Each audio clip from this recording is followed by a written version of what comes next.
He gave his last coin to a woman who had nothing, but she wasn't what she seemed.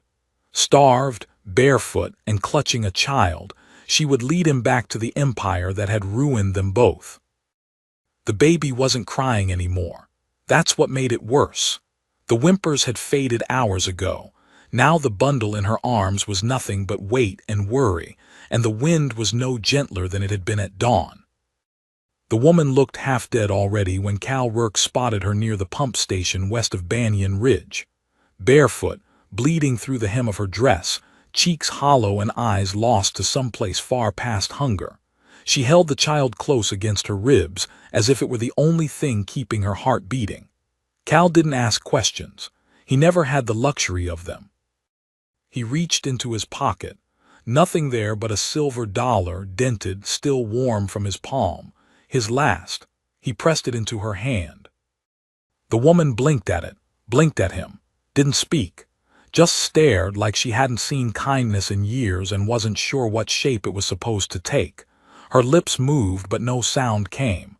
Then slowly the baby stirred, just once, and her knees gave out. Cal caught her before she hit the dirt. There wasn't much nearby. The depot behind them was gutted, burned out after the strike riots last winter. The bunkhouse had collapsed, but the old track foreman's quarters still stood, tilted and half buried in snowdrift. He carried her inside. She was lighter than she should have been. The baby barely breathed. He got a fire going with what scrap he could find, wrapped them both in his old coat, and waited. She came to sometime near dusk, blinked slow. Her eyes were gray, not like the clouds, not like ash, just gray and wary. "You ain't dead," he said, just to fill the space. She didn't answer. Her fingers tightened over the baby's back. He poured hot water into a cracked tin cup and offered it. She took it with both hands, drank like she hadn't swallowed in days. "I ain't gonna ask your story," Cal added after a while. "Figured if you wanted it known, you'd have spoken sooner." The woman looked at him then, really looked, and said nothing, but her lips moved again, a whisper this time, almost drowned by the wind howling through the rafters. "Clara." Cal nodded. "Name's Cal Rourke." The baby stirred. Clara looked down at her child, brushed a thumb along its brow, then looked back up. "His name's Eli." It was the only full sentence she gave him that night. He didn't sleep much. The fire needed feeding and the wind never let up. At one point he heard coyotes nearby, too close, circling the ruin of the depot. He kept his rifle loaded and close, though the last time he'd used it, it had been pointed at a foreman's skull. That was 3 months ago, just before the layoff, just before the train company bled the town dry and left everyone without a name or paycheck. He didn't know Clara's name yet, not the real one, just the one she offered. By morning the baby was crying again. That was a good sign. Clara had strength enough to warm a rag on the coals and press it to his cheek. Her hand still shook. "You got somewhere to go?" Cal asked, watching her fold the coat tighter around the child. Clara's eyes flicked toward the door. "South," she said. "If I can make it to Haverton, there's a man." She stopped. Cal didn't push. He'd been around women with ghosts in their mouths before. Haverton was a 2-day ride if the river was low. On foot with a newborn, it was a death sentence. "I got a horse," he said. "We can make it." Clara didn't argue, but something in her face shifted, a flicker of tension, guilt, maybe fear. "You don't have to." "Didn't say I had to," Cal cut in. "Said I got a horse, and I ain't gonna let you bury that boy in snow if I can help it." He packed light. A few biscuits, dried meat, the baby swaddled in layers of linen and wool. The storm had passed, but the cold hung on like a warning. Clara didn't speak much as they rode, but when she did, her voice carried like it came from far away. Sometimes she'd hum to Eli and her voice softened, curling around him like warmth in the cold. They made it to Haverton by dusk of the second day. The man she mentioned wasn't there. Or rather, he was, but he wasn't hers anymore. They found him in a parlor room off Railroad Row, draped in velvet and perfume, with a girl half Clara's age on his lap and a whiskey in his hand. He didn't even recognize her at first. Cal had never been a violent man, but his knuckles still hurt after they left. Clara didn't cry. She didn't even flinch when the door slammed behind them. She just held Eli tighter and said, "Well, I guess that answers that." They stayed the night at a boarding house on the edge of town. Cal gave the landlady his coat in trade for a warm meal and a roof. He didn't ask for it back. Clara sat on the edge of the bed, staring at the baby long after he'd fallen asleep. Her jaw was tight, her silence louder than any scream. "You were someone before this, weren't you?" Cal asked quietly. She turned to him, startled. "I mean," he shifted in the chair, "you don't talk like you're from shacks or rail camps, and that dollar didn't matter much to you, but the way you held that baby sure did." She didn't speak. "I ain't prying," he added, "just noticing." Clara hesitated. Then slowly she reached into the folds of her dress, pulled out something flat and stiff. A deed. It was crumpled, water-stained, but the letters were still clear. Clara Eaton Crowley, her name, a seal, a signature, the words Eastbound and Meridian Railway. Cal blinked. That's the company." "I know," Clara said softly. He stared. "They fired me, cut my pay, slashed the crews, and walked out with everything not nailed down. You own." "Half," Clara said. "Used to be more." Silence fell between them. Not cold, not cruel, just too much. "That dollar," she murmured after a while, looking down at her hands, "wasn't what mattered. You didn't even ask my name. You didn't hesitate. You just gave it." Cal swallowed. Didn't seem right to walk past someone carrying the future. Clara smiled faintly. "Maybe you were carrying it too." They left Haverton at first light. No real destination, just a shared understanding that neither could go back to what had come before. Clara rode with the deed tucked close. Cal rode with a new quiet in his chest. 3 days later, the telegrams started. From railmen, from board members, from lawyers in clean black coats who wanted Clara dead or Cal disappeared. The railroad had found out. They wanted their empire back, and they'd send anyone to make sure the past stayed buried. But Clara Eaton Crowley was done being buried. And Cal Rourke had already given up everything. They didn't speak of it for 2 days. Not the deed, not the name Crowley, not the way Clara had looked when she heard the men speaking her name aloud in the dry goods store 2 towns south of Haverton, like a knife had gone straight through her. Cal had only stepped out for a can of molasses and a scrap of cloth to wrap Eli's feet, but when he returned, Clara's eyes had gone wide, too wide. Her hands trembled and her breath was shallow. She hadn't even finished tying her shawl. "You all right?" Cal had asked low, careful, like one might speak to a wounded horse. "They know," she'd whispered. Cal didn't ask who they were. He'd worked rail. He'd heard the stories, the way Eastbound and Meridian moved like a machine, swallowing towns and land under the guise of progress.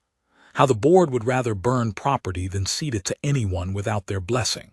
He'd also heard whispers of a Crowley wife who vanished after the stock dispute, presumed dead in a fire that took out half the East Ledger office. That was over a year ago. Clara hadn't just disappeared, she'd run. Now it seemed they'd caught her scent. They moved fast after that, ducking past stagecoach towns and keeping to the brush. Cal traded his horse for a wagon, slower but better for distance with the baby and easier to sleep under. Clara didn't argue. She sat in the back with Eli pressed close, the deed always in reach. Sometimes she'd fall asleep humming, barely audible, voice cracked from cold air and grief. But more often she just watched the road behind them, always the road behind. It was on the 6th night, camped along the dry flats near Trenton's Well, that Cal finally asked. "Why now?" he said softly, feeding kindling into the low fire. "Why did they wait a year to come after you?" Clara didn't look up from the baby. She rocked gently, her eyes distant. "Because I was quiet," she murmured. I was obedient. I didn't sign anything, but I didn't fight, just disappeared. They thought I'd given up. But you didn't. She shook her head. No, I waited, until I had something worth returning for. Her eyes dropped to Eli. You think they'll try to take him? Cal asked.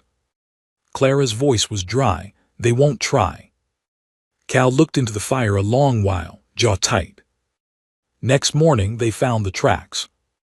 Horse, not fresh, but recent enough. 3 of them. No stage route past this far south.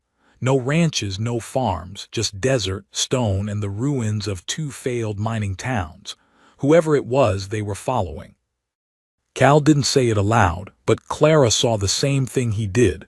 One of the hooves had a split shoe. The same pattern they'd seen in Haverton outside the telegraph office. They were being hunted. By nightfall, Cal made a decision. We can't keep running like this, he said, teeth gritted as he unhitched the mule and let it to drink. A wagon's too slow, and even if we had the cash for a train. We don't, Clara finished. Cal glanced toward the fire where Eli was swaddled in linen and blankets. The child was asleep, cheeks red with windburn. Then we make a stand, Cal said. Clara raised her head. Where? Cal exhaled. Dunmore. Clara stiffened. He knew the name before he spoke it. It wasn't a town, not anymore. Dunmore was a skeleton, the place where Cal had once punched rail, laid ties, built bridges, and broke his back. It was also the site of the strike, the one that ended with bodies in the dirt and half the men jobless. Cal hadn't returned since. Neither had anyone else. But the depot still stood. More importantly, the signal tower still worked. Manual, sure, but wired clean to the junction at Black Pass, where any passing train could pick up a line. We send a message, Cal said. Before they get too close, make it look like we've already got a lawyer or some federal interest. Scare 'em into backing off. Clara didn't respond for a long time. Then finally she said, Dunmore burned. I heard the company pulled everything. They did, Cal said, but I know where the key is buried. Foreman was paranoid. Hid a backup line under the telegraph floorboards just in case someone ever came looking. She stared at him. Why would he tell you? Cal looked away. He didn't. That night they moved fast, packed light, took only what food they could carry and left the rest hidden in brush. The wagon was too obvious now. They traveled under moonlight, Eli bundled tight in a sling across Clara's chest. Cal walked ahead, rifle loaded, jaw set. Dunmore rose out of the desert like a ghost. The main street was sagging planks and broken shutters, windows long since kicked in or blown out. The depot still stood, leaning eastward, its paint blistered off by sun and wind. The rails still ran past it, straight and proud like the company couldn't bear to tear up the bones of its past. Inside the depot, dust hung thick in the air. Cal moved fast, pulling up boards behind the old dispatch desk until he hit metal. The line was still there. He worked by lantern light, fingers black with grease. Clara stood watch at the door, baby pressed to her shoulder, eyes sharp. It took 3 tries, but the signal sparked. You sure someone'll hear it? She asked quietly. Cal didn't look up. They'll hear it. He sent the message, Eaton Crowley alive, holding deed, threatened, seeking protection, contact Underwire Legal. Then they waited. An hour, 2. On the 3rd, the line ticked back. Acknowledged, help en route, hold position. Clara let out a breath like she hadn't taken one in weeks. But then footsteps. Not on the street, on the roof. Cal was already moving, grabbing the rifle and jerking Clara toward the stairs. The depot had an upper level once used by freight managers, mostly empty now except for broken desks and old crates. 3 men entered below. The one with the split shoe came first, tall, mustache waxed to points, coat trimmed in velvet, company man. Clara, he called, voice oily. Come now, no need for drama. You were never supposed to be part of the mess. Just come back with the deed. You and the boy can have a house, a nurse, comfort. Clara's jaw set. Cal raised a finger to his lips. You've got a man with you, the voice continued. Work, isn't it? Shame what happened at the strike, but that's behind us now. You help us out, we'll find a place for you too. Plenty of work needs doing. The other men chuckled. Cal aimed down the sight and fired. The bullet struck the baseboard near the velvet coat's feet. Not to kill, not yet. The man stilled. That wasn't a no, Cal called down. That was a warning. I don't give second chances, the man replied. Neither do I, Cal said, then he ducked. The return fire shattered the upstairs window. Clara clutched Eli tighter, backing into a corner. We can't hold this place, she hissed. No, Cal agreed, but we can make them think we can. He dropped a lantern off the stairwell. It crashed, fire licking the boards. One of the men below cursed. Tell the company, Cal shouted through the smoke, if they want her deed, they can come and explain themselves in court. We've got legal help coming, and we've got names. Another shot cracked the air. Cal winced. Clara pressed her back to the far wall, rocking Eli gently. The baby didn't cry, just blinked up at the ceiling, calm amid the chaos. The men retreated. Not far, just to the street. Clara didn't relax. They'll circle, wait for us to run. We won't run, Cal said. We'll ride. He opened the back hatch, the one used for freight deliveries. Behind it in the dust was an old pump rail car, the kind built for maintenance crews, still intact. Cal grinned. Told you Dunmore had ghosts. He and Clara jumped aboard. He worked the lever while she braced herself against the baby. The cart creaked, then rolled. Slow at first, then faster. Gunfire rang out behind them, bullets sparking off the rail. But they didn't stop. They didn't slow. They rode into the dark, wind slicing past, heartbeats thundering louder than the wheels beneath them. The handcar didn't carry them far, not far enough at least. Maybe 12 miles before the incline bled their momentum dry and they had to jump off, breath coming in ragged clouds. Cal's hands were blistered from the iron pump, shoulders aching, the backs of his knees slick with sweat. But he didn't complain. Neither did Clara. She only pulled the sling tighter around Eli, her face set in stone. The boy slept through it all, curled like a secret against her ribs, as if he trusted her more than the world itself. They moved off the track and into the scrubland, the moon giving just enough light to see by. Every sound felt louder now, the flap of a night bird's wing, the low whistle of dry grass moving. Clara said nothing as they walked, but she kept glancing back toward the rails, eyes sharp. Cal didn't blame her. He fired a warning shot back in Dunmore, but the company wouldn't take it as a warning. They'd see it as a challenge. And challenges to eastbound and Meridian didn't go unanswered. By sunrise, they reached an abandoned supply post nestled between a dry gulch and a bend in the trail, a shack left behind when the bridgework failed 3 summers ago. Roof sagged, hinges rusted, but the walls held and there was water from a rain barrel out back. Clara cupped her hands and brought it to Eli's lips. The boy drank, barely stirring, too weak to fuss. Cal started a fire inside, small and low, smoke curling up through a crack in the wall. They didn't speak. Just settled into the quiet, into the breathless, raw kind of silence that comes only after escape. It didn't last. An hour later, Cal stepped out to gather wood, and that's when he saw it. Drags. Not wagon, not stage, horse. Fresh. He didn't need to count hooves or guess direction. They were being circled. When he stepped back inside, Clara was already standing, baby bundled, shawl tied. They're here, she asked, voice flat. Cal nodded once. Could be a scout, could be they sent more than 3. They will have. He didn't argue, just reached for the rifle and slung the strap over his shoulder. We move again, you know where you're headed. Clara hesitated. Then she reached into her dress and pulled out a folded letter, creased and faded but still legible. She handed it to him. Cal opened it, scanning quickly. It was addressed to Miss Clara Eaton Crowley, postmarked from Meryton, stamped and initialed with the seal of a man Cal recognized, Judge Alton Gray. The letter was short, measured, formal, but the message was unmistakable. If you wish to make your claim, come east. Your husband's brother is pressing sale of your shares. Without your voice, the board will vote to dissolve your ownership entirely. You must appear in person. I was on my way there, Clara said, her voice barely a whisper, before everything collapsed.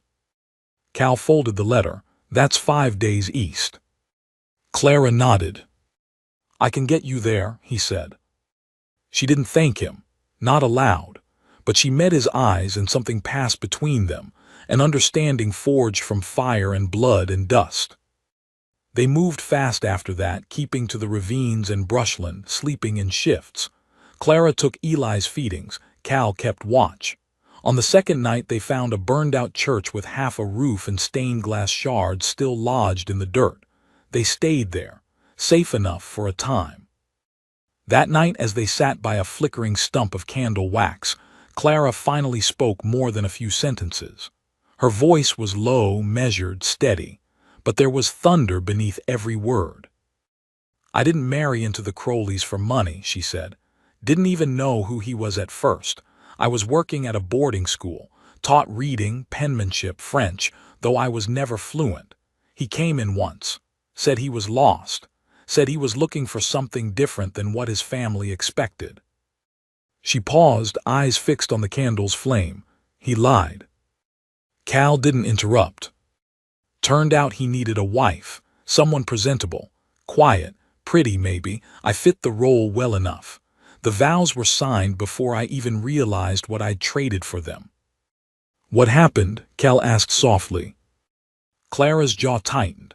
There was a deal, some expansion line, mining contracts in the Northern Territory. His brother wanted to push through without federal approval. My husband hesitated, said it would bring trouble. They had words. The office burned a week later. They said it was an accident. He didn't make it out. Cal leaned forward. And you? They tried to buy me out, sent men, letters. Then someone set fire to the stables. I took what I could, grabbed the deed and Eli and ran. She looked at Cal now. I haven't stopped running. Cal nodded slowly. You ready to stop? She looked down at her child. I have to be. The next morning they cut through Crook's Bluff and came out onto the lower plains, vast and empty but faster traveling. Meryton sat on the far side, nestled in foothills like a coin dropped into an old boot. The town had law, it had a courthouse, and it had Gray.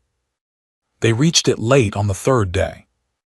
It was evening, lanterns lit in the windows, dust hanging low over the roofs. Meryton wasn't large, but it was proper, clean, orderly. Men wore coats even when the heat didn't call for it. Horses were tied neat, shoes polished, boots scraped before entry. They made straight for the judge's house. It was whitewashed, tidy, and watched by a man on the porch with a shotgun resting loose in his lap. Cal approached slowly, Clara behind him with Eli swaddled tight. The man didn't raise the shotgun, but his eyes sharpened. State your reason, he said coolly. Clara Eaton Crowley, Cal said. Judge Gray sent her this. He passed over the letter. The man read it, then stood without a word and knocked twice on the door. Moments later, Judge Alton Gray stepped into view. He was older than Cal expected. Hair white, eyes sunken but clear, sharp, like a hawk. He studied Clara a long time, then gestured them inside. I'd hoped you'd come, he said once the door was shut. I nearly didn't, Clara replied. You've heard what your brother-in-law is trying. She nodded. He doesn't care about ownership, just wants full control. You're the last obstacle, if you sign over your shares. I won't. Gray nodded once. Good, then we need to act fast. Cal stood back as Gray led Clara to a writing desk, pulled out documents, a ledger, a seal. You need to sign here, statement of claim. Then here, petition for legal injunction, and here, notice of standing ownership. Clara signed. Gray pressed the seal down hard. It's done, he said quietly. We'll submit in the morning, but... He didn't finish. There was a crash from the back porch. Gray reached for the drawer. Cal was faster. He yanked his rifle off the wall hook and spun toward the noise. A window shattered. Clara crouched over Eli. Cal stepped toward the hallway. 3 men entered. Not the same ones from Dunmore, but their clothes were too clean, too sharp, and their smiles too smug to be anything but company men. The leader stepped forward, holding out a folded paper. We've got authority from the board to collect any outstanding documents Miss Crowley might be withholding. Gray stepped between them. You've got nothing but ink and arrogance. She's filed. She's protected. You touch her and you'll answer to federal law. The man smiled. That's so. Then he pulled a pistol. Cal fired first. The shot dropped the lead man clean. Shoulder hit, not fatal but enough to knock him down. The others lunged, but Gray slammed the door, bolted it, and shouted, "Out the front now!" They ran. Clara gripped Eli tight, her breath ragged. Cal fired a second shot as they burst out into the street. Townsfolk were already gathering. Lawmen, too. Gray stepped out last, holding up the sealed paper. "This woman is under protection," he bellowed. "Any man who lays a hand on her answers to me." The crowd held. The company men didn't pursue. But Cal knew this wasn't over. Clara's claim was filed. Her deed was protected. But Eastbound and Meridian didn't just want the land.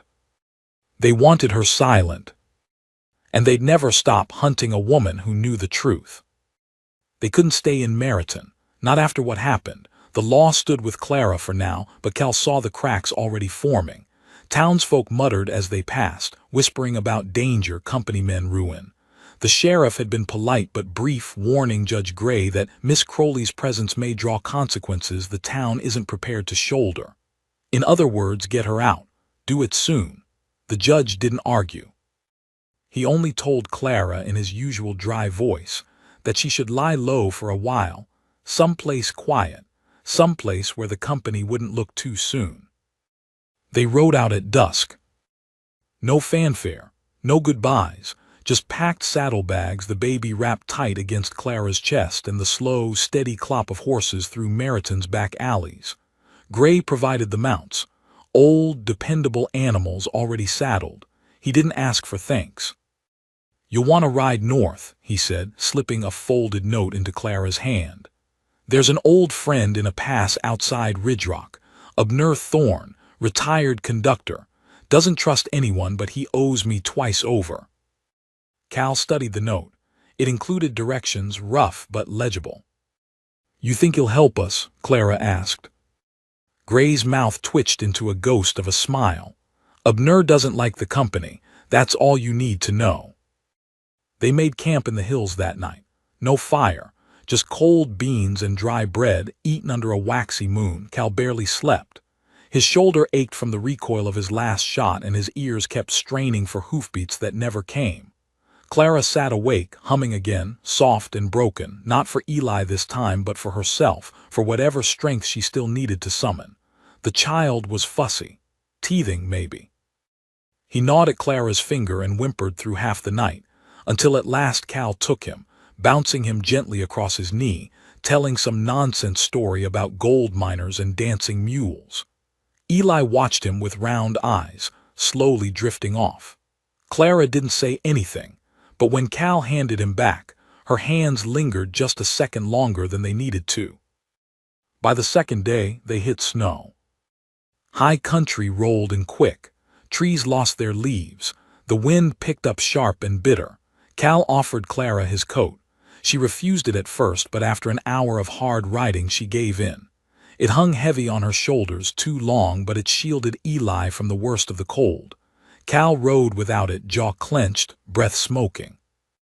On the 4th day, they reached Thorne's Pass. It wasn't much, just a winding trail through low pines and red rock canyons, a place most travelers avoided because the footing was bad and storms gathered sudden. But at the crest, nestled against a jagged bluff, sat a tiny cabin with smoke curling up from its chimney. Cal dismounted first, stepping lightly, hand on his rifle. Clara followed slower, wrapping Eli tight. A voice called out before they reached the porch. "Ain't got sugar and I sure as hell don't bake. State your business or start walking." Cal didn't flinch. "Gray sent us." A long pause. Then the door creaked open. Abner Thorne stood in the frame, barefoot, shirtless despite the cold, with a white beard that looked like it had seen 4 wars and a shotgun slung across one arm. He squinted at them both, then stepped back. "Get in before I change my mind." Inside, the place was warmer than it looked, cramped but clean. A pot simmered on a single burner, tools hung neatly on the walls. Clara eased onto the bench near the fire, cradling Eli close. Cal stayed near the door, watching Abner pour thick black coffee into tin mugs. "So," Abner said, "you're the Crowley girl." Clara blinked. "You knew." "I was rail crew 22 years, he said. "Heard a lot of names. Yours came up enough times in the last year to stick." "You gonna turn us in?" He snorted. "If I wanted company coin, I'd be rich and dead by now. I keep my oaths. Gray vouched for you, that's all I need." Cal leaned forward. "We need a place to stay, just for a little while, until things cool off."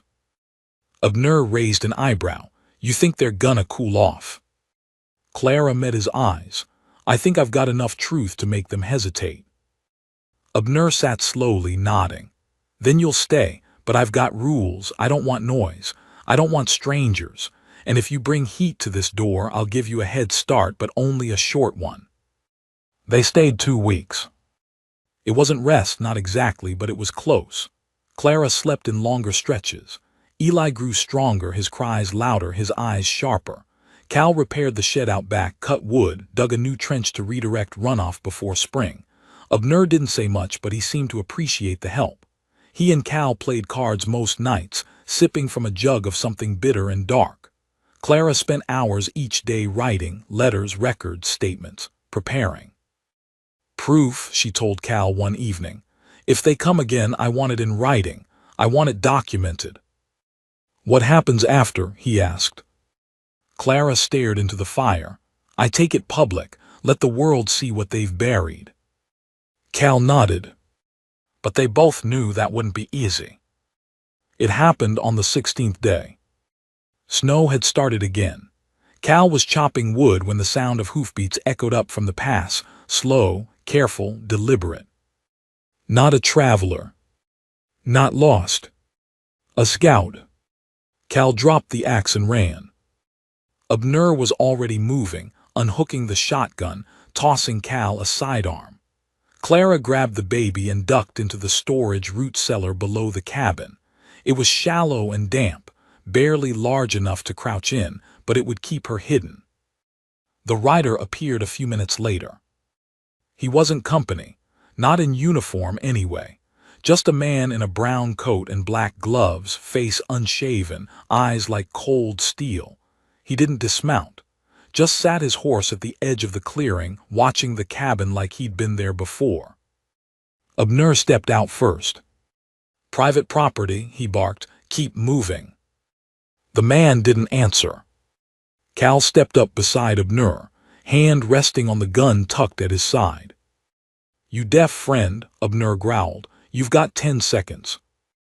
The rider smiled, slow and unsettling. "Name's Harlan. I'm not with the company. Not exactly." "Then get lost." "Afraid I can't do that." He leaned forward in the saddle. "I'm looking for a woman, traveling with a child. Man too tall, dark hair, walks like an ex-railman. Word is they're fugitives, stole something that doesn't belong to them." Cal's knuckles went white around the grip. Abner spat. "You hear about a woman and a man, huh? You get names, Harlan, or just stories?" The man's smile widened. "Names come later.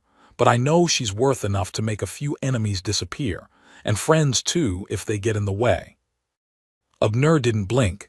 I don't deal in threats. No, Harlan said, but you deal in money, and I've got a lot of it.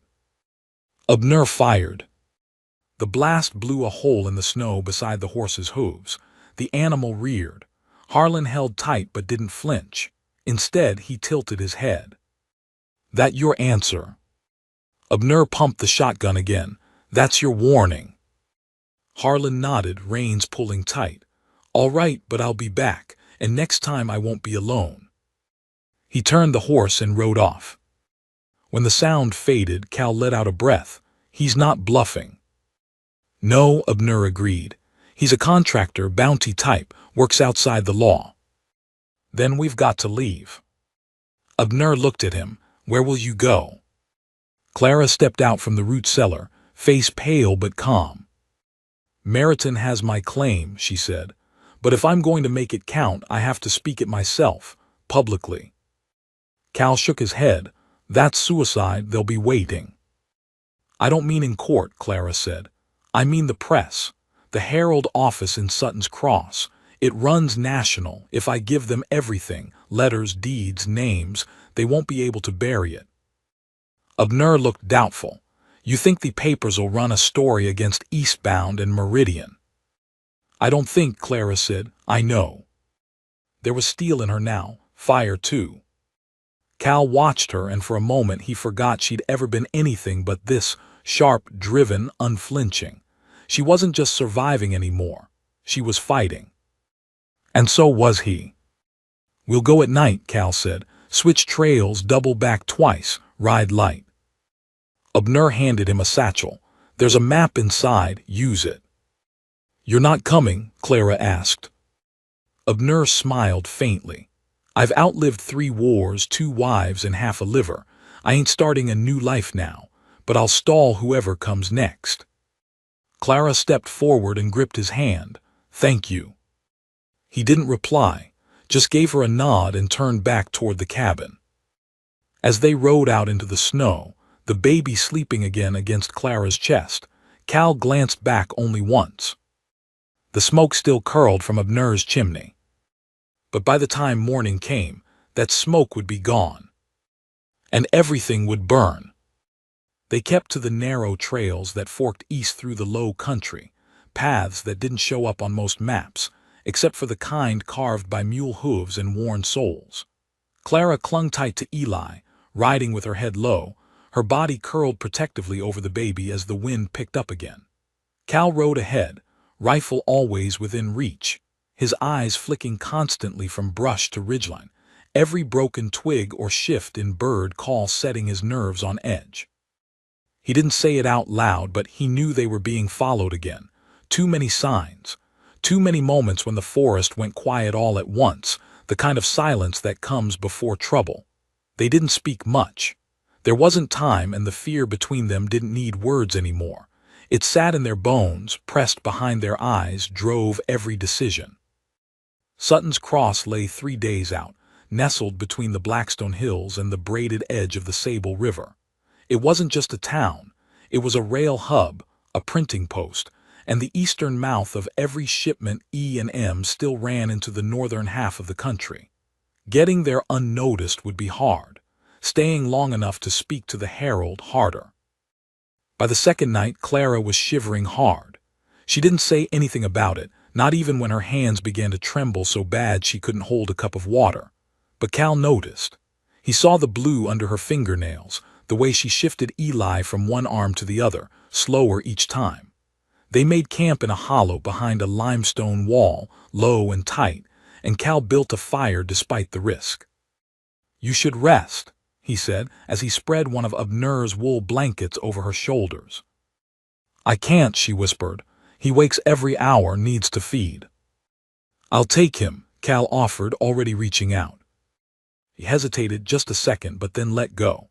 Eli shifted in his sleep, but Cal held him steady, rocked him back and forth in slow, practiced motions. He didn't know why it felt so natural, maybe because he'd wanted kids once, maybe because part of him had been a father already, long before he lost the woman who would have made him one. Clara watched him in the dark, her eyes reflecting firelight. She didn't speak, but something in her face changed. Not softened exactly, just opened. "You ever lose someone?" she asked finally, voice a rough thread. Cal's jaw tensed. "Yeah." She didn't push, just nodded, then leaned back and closed her eyes. The next morning brought frost and low fog that crept between the trees like a thief. It should have helped hide them, but Cal's gut told him it was worse. Noise muffled, line of sight shortened, every sound a ghost of itself. He kept the rifle close as they pushed on, stopping only twice to rest. The trails narrowed further the closer they got to Sutton's Cross. Fewer forks, fewer choices. By sundown they reached an overlook, a wide stretch of ridge from which the valley opened like a map. Cal crouched low, peering through brush. There it was. Sutton's Cross. The town was larger than he remembered. Streets were gridded now, lamps lit electric and running down the main avenue like veins. A new depot stood at the west end, shiny and monstrous, glass-faced and tall, bearing the eastbound and Meridian logo like a brand carved into steel. But the Herald building was still there, tucked just south of the post house, its tower sharp against the skyline. "That's it," Cal murmured, "the paper." Clara came up beside him, Eli strapped against her chest again, his head resting beneath her chin. "Do we go in tonight?" Cal shook his head. "Too exposed, we wait for light." They made camp on the ridgeline. Clara didn't sleep this time, neither did Cal. At dawn, they walked in through the south trail, taking back alleys and cut streets, avoiding patrols dressed like workers. Cal had borrowed a beat-up canvas jacket from Abner's satchel, and Clara wore a bonnet drawn low, hiding her eyes. Eli was wrapped tight against her, asleep.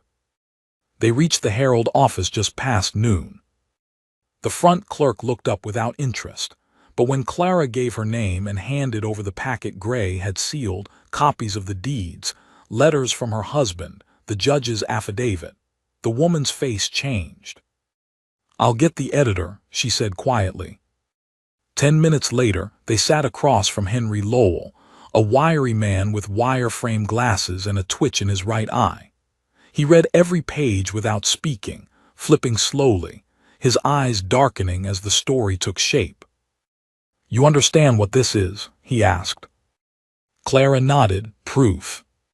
"You understand what they'll do if I print it?" "I do." He looked up, really looked at her, and saw something he didn't expect. Maybe not bravery exactly, but something steadier. The kind of will that doesn't break when it bends. "We'll print," he said. "Full story, Sunday edition." Cal exhaled. It was the first breath he'd really taken in days. They stepped out into the street just before dusk. The sun was low, the streets busy. For a moment it felt normal. And then Cal froze. Across the avenue, a black-coated man leaned against a hitch post, chewing a toothpick. Harlan. He wasn't alone. Two more stood near the telegraph station, and another was perched on the second-floor balcony of the saloon, watching with a spyglass.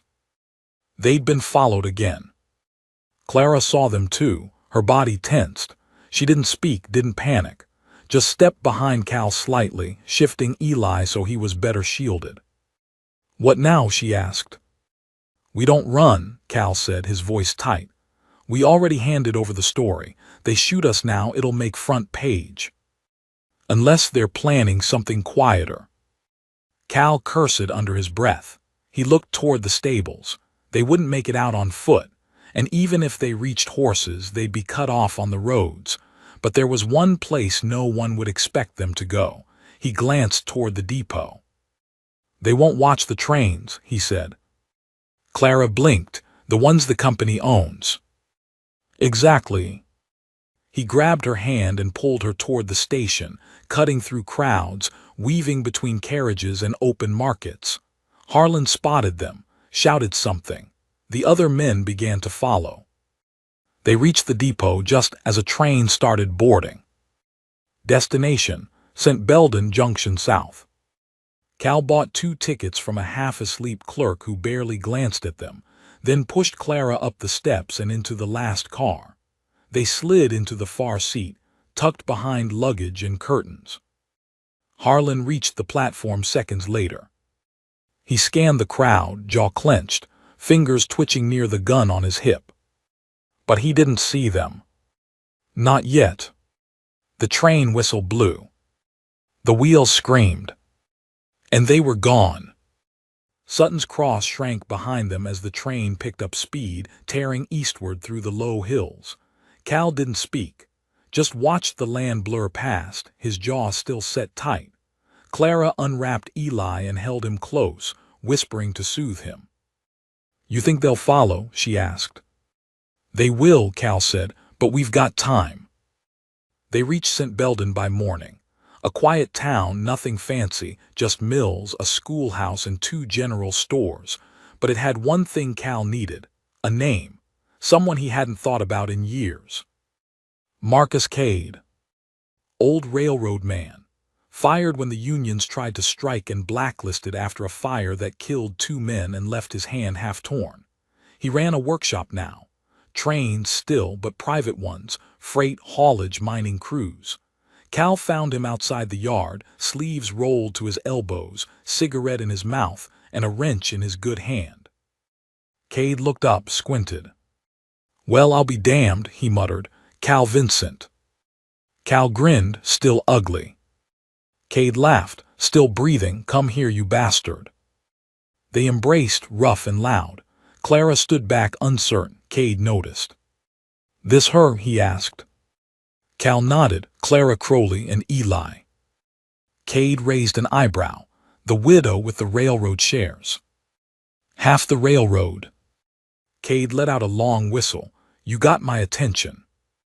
They stayed in his back quarters. Just a cot, a stove, and old maps nailed to the walls, but it was safe. Cade had eyes all over town. He knew how to spot trouble. Clara showed him the Herald draft. He read every word, whistling low. "This hits front page. You'll set half the territory on fire." "I'm counting on it," she said. Cade smiled. "Good." But that night, as Cal sat watching the baby sleep, the firelight low on the wall, he saw something flicker in the corner of his eye. A figure, moving fast past the window. He stood. Opened the door. No one there. Just the wind. But when he turned back, something was nailed to the door. A single sheet of paper. It read, "Turn her over, or you both die screaming." He didn't show Clara the note that night. She just managed to get Eli to sleep after hours of fussing, and there was something about the way her face had softened, exhausted but calm, that Cal didn't want to fracture. So he folded the paper, slipped it into his back pocket, and sat down beside the fire like nothing had changed, even though everything had. Cade noticed something was off. He kept glancing over from the workbench, where he was fixing an old lantern, but he didn't ask. Not yet. The next morning, Cal woke to find the note missing. He checked his coat pocket twice, then his bedroll. Nothing. When he turned around, Clara stood in the doorway holding it. Her hands were steady, but her eyes were anything but. "You weren't going to tell me?" she asked. Cal sighed. "It was late, you needed sleep." "You think I can sleep through this?" She crossed the room, slapped the paper against the table.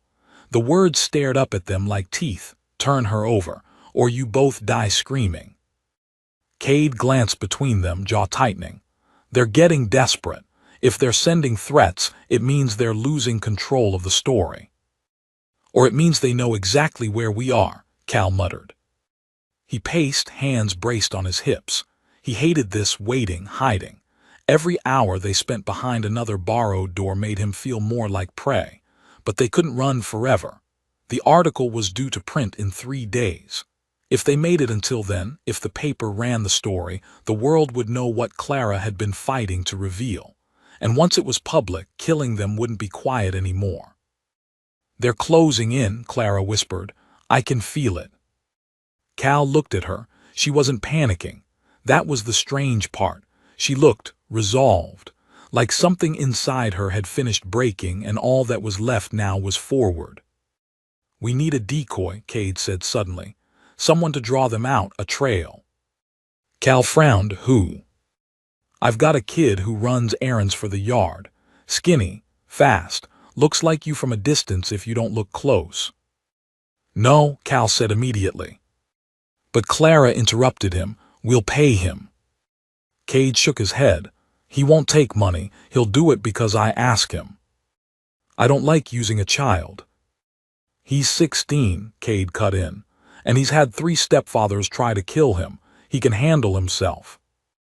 An hour later, the plan was set. The boy Tanner would ride out on a borrowed mule, wearing Cal's old coat and hat, heading west toward a series of fake drop points Cade had scattered along the timber roads. With luck, the bounty men would follow him. Buy Cal and Clara enough time to stay hidden until the story broke. They watched Tanner disappear down the road just after noon. Clara didn't speak. She just held Eli tighter. That night, the yard dogs barked for nearly an hour. But no one came. The following day, news came by telegraph. Meriton burned. No casualties reported. No arrests made. Just fire, half the town reduced to ash. The judge's house among them, the post office, the print shop. No survivors had names to offer, but one message came through loud and clear. The company wants its silence back. Clara read the wire 3 times before sitting down. Her lips trembled, but no tears came. They'll destroy anything that touches this, she said quietly. Cal stood behind her, his hands gripping the back of her chair. They can't destroy the truth. But even as he said it, he wasn't sure he believed it. 2 days left.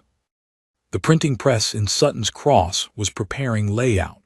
The editor had promised the headline in block letters. Widow Crowley breaks company silence. Proof of fraud, murder, and stolen land. Lowell sent a runner with an early mock-up. The front page had Clara's name at the top, her photo beneath it. It made her hands shake. I didn't expect my face on it, she whispered. You're the story, Cal said. She stared at the photo. I don't want to be. Cal didn't answer. That night they moved again, 2 miles outside St. Belden, to a shuttered mine Cade had helped run years back. The entrance was sealed from the outside, but Cade had a key to the rear tunnel, accessible only by a footpath through a dry creek bed. Inside was cold stone, scattered tools, and echoes. Clara hated the place immediately. Eli cried almost non-stop. But Cal knew it was their only chance.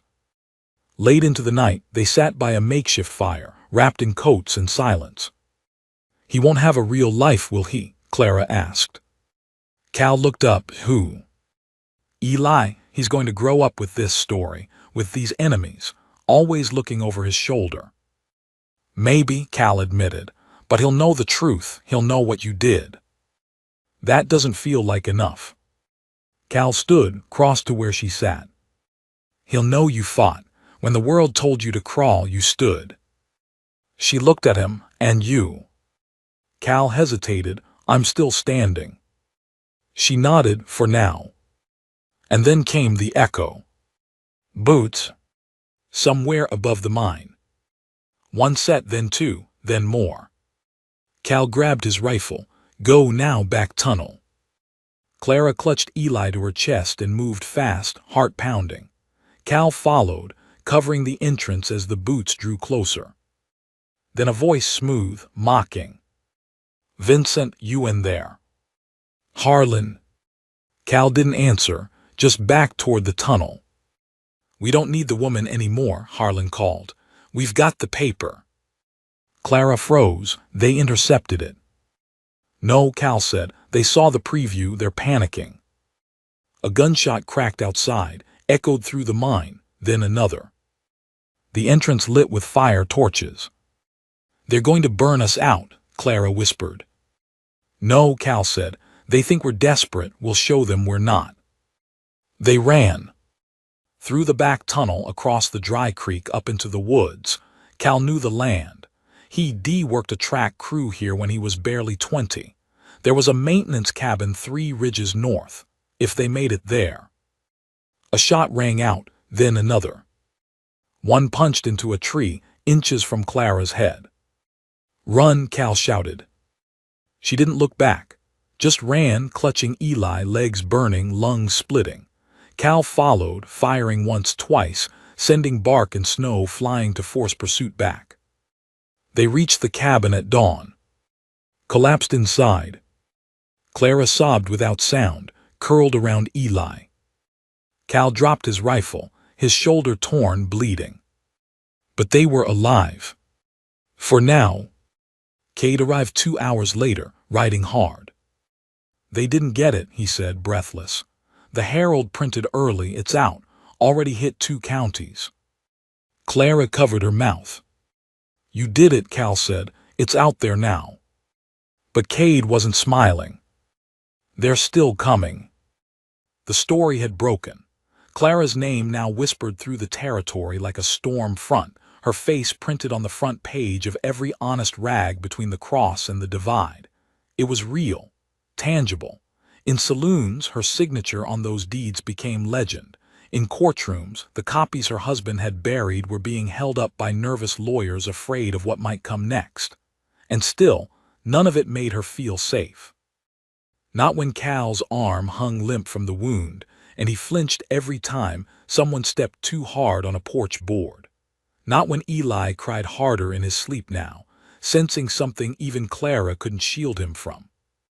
The cabin they'd holed up in wasn't much, just a trapper, S-rest station at the edge of the pine line, but it gave them a roof, a stove, and 2 days without gunshots. Cade had ridden back toward the mine to leave false signs and muddy tracks. He was their last link to the outside world. Until he returned, they waited, listening to every breeze like it carried knives. Clara had tried to wash Cal's wound, but the ragged skin was already souring. She didn't say it aloud, but the fever had started the night before. He tried to hide it. He always tried, but his hands trembled now when he reached for the coffee pot, and his sentences sometimes drifted halfway through. "You need rest," Clara said softly, sitting across from him. "I close my eyes," he muttered. "We both die. No one has found us in 2 days. That's when they usually do." She reached across the table and placed her hand over his. His skin burned. "You gave everything to get us this far," she whispered. "Let me get us the rest of the way." He didn't speak, just nodded once and finally leaned back against the wall. Sleep came slow, dragged under by pain, but it came. Clara sat beside him until his breathing steadied. Then she stood and moved to the window. Snow had returned in fits, melt by day, crust by night. Below the ridge the trees leaned heavy with it, the trail vanishing in white. She watched the tree line for hours, watched Eli sleep in the corner, bundled in wool, watched Cal shiver in his half-sleep, one arm clutching the rifle. Just after dawn a bird call broke the silence, one short, too long. Cade's signal. She grabbed the shotgun and opened the door just a crack. Cade stepped from the brush looking hollowed out, red dust on his coat, and blood dried along his collarbone. "They tried to intercept the northern reprint," he rasped. "Failed, but they lit the press." She stared at him. "Casualties?" He nodded. 2 men, 1 woman. Her stomach twisted. "But the story's out. People know. The judges know. Hell, half the railroad workers in the valley walked off the job yesterday." Clara couldn't speak. "Vincent?" Cade asked. "Infected," she said. "He won't admit it, but it's burning him up." Cade grimaced. "I know a man, preacher/Sawbones in Belmont, 30 miles east." "That's a week with the snow." "Not on rails." Clara blinked. "There's an old maintenance cart, hand-powered. My grandfather used to run it during inspections. Line still runs to Belmont. Might be iced in places, but it'll move." "Is it safe?" Cade gave her a look. "Nothing's safe anymore." She stared back into the cabin. Cal hadn't moved. His lips twitched with pain even in sleep. "We'll take it." They left at dusk. Cade rigged the cart, oiled the levers, cleared the track of visible debris. Clara wrapped Cal in a quilt and laid him in the center of the platform. Eli slept against her chest again, tucked beneath the same coat Cal had given her the night they met. Cade worked the lever at first, using his full weight to pump the mechanism. The cart groaned, then jerked forward, picking up speed as the rails began to slope downward. Clara sat beside Cal, holding his hand. She didn't speak, just kept whispering prayers. Not to be spared. Just to make it through. By midnight, the temperature dropped hard. Frost covered the rails. Cade's breath came in ragged gasps as he pushed. The trees blurred past them, moonlight catching on snowdrifts and half-frozen creeks. Then a sound. Not ahead. Behind. Clara turned. A light. Far off, small but moving fast. There on the rails, she breathed. Cade looked back, saw it too. Motor cart, probably a maintenance scout, but they're not scouting. He pumped harder. The old wood creaked. "Can we outrun it?" Clara asked. "Not for long." A jolt rocked the platform. One of the rear wheels bucked against ice. Cal stirred, groaned. "They'll kill us," Clara whispered. "They don't care about optics anymore. They just want it silenced." "I know," Cade said. "Get him ready to move." "What?" "I'll take the cart off track at the bridge bend. You cut through the woods." She shook her head. "You'll never outrun them alone." "I'm not trying to outrun them," he said. "I'm trying to delay." "No. Clara. You don't die for me." Cade grabbed her by the shoulders. "I die for the damn truth. Let me." The platform hit a slope, gained speed. The bridge loomed ahead, a narrow stretch of rail over a frozen gorge. Cade turned the crank, fast, violent.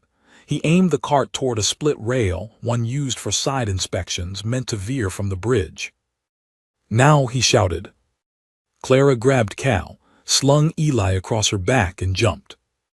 They landed hard in the snow, rolled. She looked up just in time to see the platform veer right, off the bridge. The pursuing cart didn't follow. It smashed forward, straight into the woods after them. Clara didn't wait. She pulled Cal up, half-conscious, fever-glazed, and dragged him through the trees. The moonlight turned everything silver. Eli cried. She didn't stop. Not when the shots came. Not when the voices shouted her name. Not even when the pain in her ankle nearly dropped her. She moved. One step. Then another. And another. She found a hollow near dawn, collapsed there, breath ragged, Cal beside her, skin soaked, barely warm. She thought they would die there. But then, voices. From the east. Not angry, not hunting. Singing. A hymn. She stood, staggered toward the sound, and saw them. A caravan, 4 wagons, led by a preacher in a black hat. The Belmont Circuit. She fell into their arms. "I need help," she whispered. And they carried Cal. They wrapped Eli. They gave her water and prayer, and blankets and bandages. And when she asked for the man Cade mentioned, the preacher only nodded. "Doctor's inside," he said. "You made it." Cal survived the night, barely. The fever broke sometime after dawn, and when he opened his eyes, Clara was there. "You made it," he rasped. She nodded. "So did you." He looked down. Eli was in his arms, smiling. Cal woke slowly, weak and burning from the fever, but alive. The mission's warmth felt unreal after the cold that nearly killed him. Clara sat beside him, Eli in her arms, silent and watching with eyes that hadn't slept in days.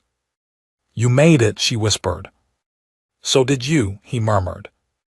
They didn't talk about the escape, or Cade, not right away, but she told him later How Cade veered off the track, drew fire, and vanished into the trees. How they barely reached Belmont alive. The story, though, that survived.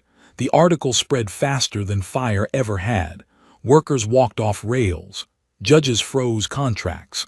The company stayed silent. Then came the lawyer. Quiet suit, dusty boots, surrender in his briefcase. "They know they've lost," he said. "This is their exit."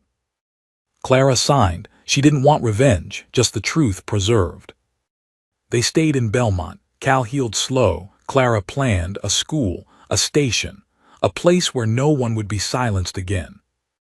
And then Cade returned, limping, tired, alive. Clara ran to him, hugged him without a word. "You did it," he said. "No," she replied, "we did." That night the three of them sat outside beneath the stars. "I was going to leave," Cal admitted quietly. "Didn't think I was worth staying." "You are," Clara said. "You always were." They didn't need to say more. They'd lost so much, but not each other. And in the hush of that spring night, they weren't just survivors anymore. They were something stronger.